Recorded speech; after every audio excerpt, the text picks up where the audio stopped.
Welcome back to Raceweek Illustrated Garage Talk. On May 11th, the Ray Cooks Spring National Super Late Models powered into Dixie Speedway in Woodstock, Georgia, where they joined a strong card of Dixie regulars for a big night of dirt track action. Despite two early rain delays, Mickey Swims and his crew worked hard to get the show in, and they didn't leave any of the fans in the stands disappointed. We start with the Economy Bomber feature, where Shane Smith in the 4 jumps out to the early lead, powering out front in turn 1, while the field stacked up behind him as the race thinned out. While Smith bombs away out front, Dan Meadows is on the charge in the 07, here moving around Gooch Spriggs as he works his way through traffic. Meadows worked his way to third and was looking for daylight around Kyle Beavers in the 16. Beavers has his own problems as his car begins trailing smoke. Meanwhile, up front, Smith continues to lead.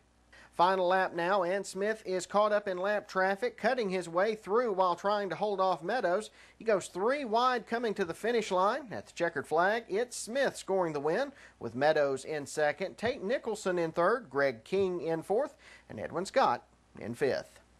The Super Bomber feature was up next, where John Dunn moved out to the early lead with Roy Patterson, Ted Minix, and Timmy Millwood giving chase. Look at this fight as Millwood looks to charge around Minix and Patterson.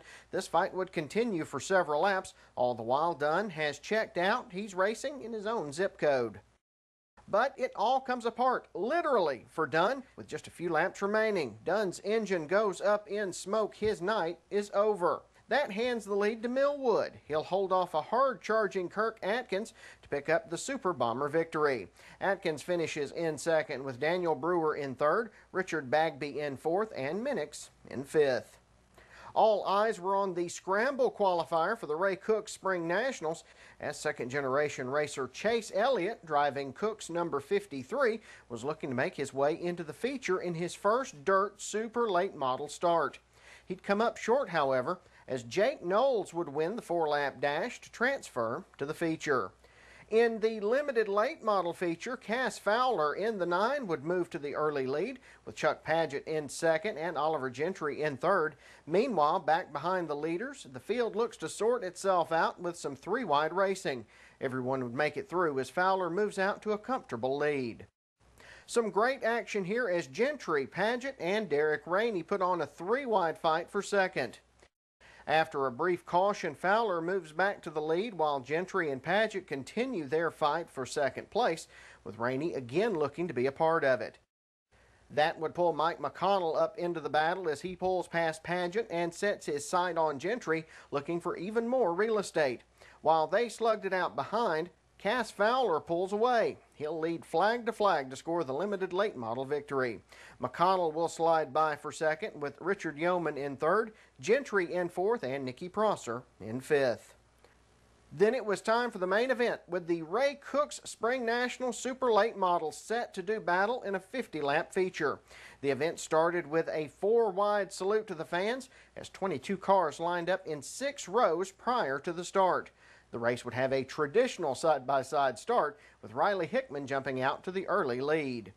Dale McDowell in the 17 and Hickman would do battle early for the top spot, with McDowell coming away with the lead with this pass on lap 9. McDowell had shown he would be a force in the feature early, as both he and Hickman broke the Dixie Speedway track record in qualifying. Steve Casebolt in the 9 car moved to second, and on lap 23 he would pass McDowell in lap traffic to take the top spot.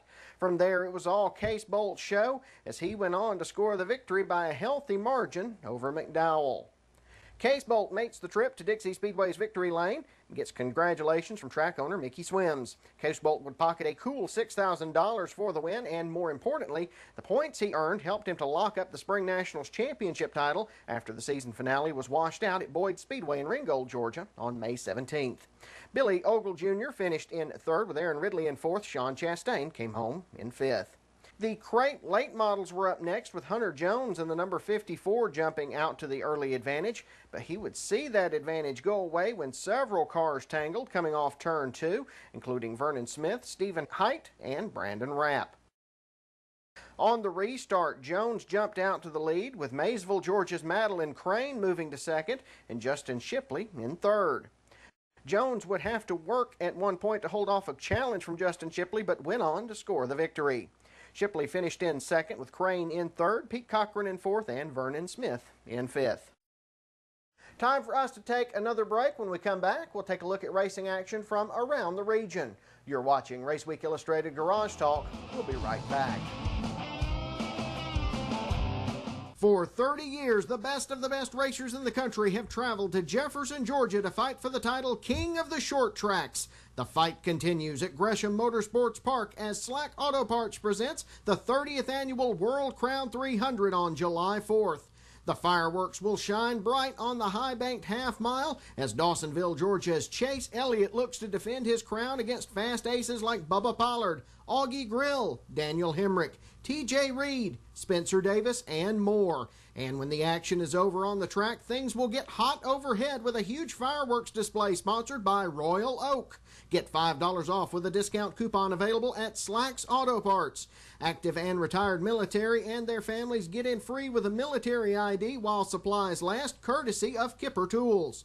Tickets are $30 for adults, $25 for seniors, kids 12 and under free. Go to racegmp.com for more information. Come see a king crowned at the Slack Auto Parts World Crown 300, July 4th at Gresham Motorsports Park in Jefferson, Georgia, the king of the short tracks. From the dirt roads of yesterday to the super speedways of today, you can see the history of auto racing at the Georgia Racing Hall of Fame in Dawsonville. See the beginnings of modern stock car racing, from the moonshiners to today's young guns. See the cars the legends drove. Take a walk through the Hall of Fame and visit the Elliott Family Room, where Dawsonville legend Bill Elliott's trophies are on display. All that's waiting for you at the Georgia Racing Hall of Fame, 7 days a week at 415 Highway 53 East in Dawsonville. Whether you're visiting the area or this is your home, for family fun, make your plans now. Head to Phonopolis Family Fun Center. Go-karts, bumper boats, bumper cars, water wars, mini golf, inflatables, spider zone and climbing wall, laser tag, mini bowling, a huge snack bar, and tons of great video games. The kids will have a blast, and so will you. Don't forget, with advanced reservations, Phonopolis has lots of group packages available, and they'll host your birthday parties too. Phonopolis Family Fun Center, Highway 441, Banks Crossing, Commerce. Are you temporarily short of cash and you need to keep the bills paid? Or maybe you just need a little extra until your tax refund comes in?